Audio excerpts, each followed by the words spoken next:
The dollars are beginning to flow again to SNAP recipients. Josh Shapiro talking about the funding in a late afternoon briefing. Good evening to you. I'm Lori Burkholder. And I'm Jerry Gish. And your side political reporter Tom Lehman has been following this story and joins us now. And Tom, some people could start seeing the money even by tonight. Yeah, Jerry, even as the Trump administration continues the legal fight over having to pay out SNAP benefits with contingency funding, the USDA today saying that full SNAP benefits would be made available for states. And Governor Shapiro said those dollars would be headed out soon. Some of those dollars may already be on some people's EBT cards. Now, the governor made that announcement earlier today as food banks and pantries continue to grapple with increased demand for food because of the SNAP shortfall.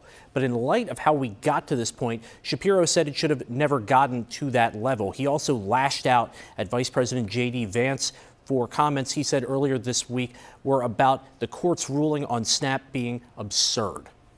And folks got to wake up and realize the people who are leading in America quite literally want to keep people hungry. And you'll excuse me for getting emotional about it, but when I see hungry people in my state who are hungry because of J.D. Vance's bull politics, that makes me angry. And that's why I went to court.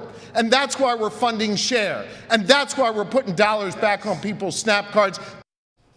Meantime, today, Congressman Lloyd Smucker was in Lancaster City, along with House Judiciary Committee Chairman Jim Jordan.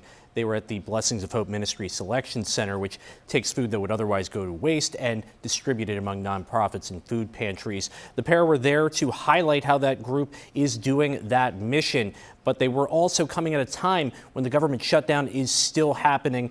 Smucker laid the blame at Senate Democrats. I hope they start to understand the impact this is having on the American people in every one of their districts as well as mine. Hope that they come to their senses. They could vote this afternoon on a bill that would reopen government, and I hope that's the case.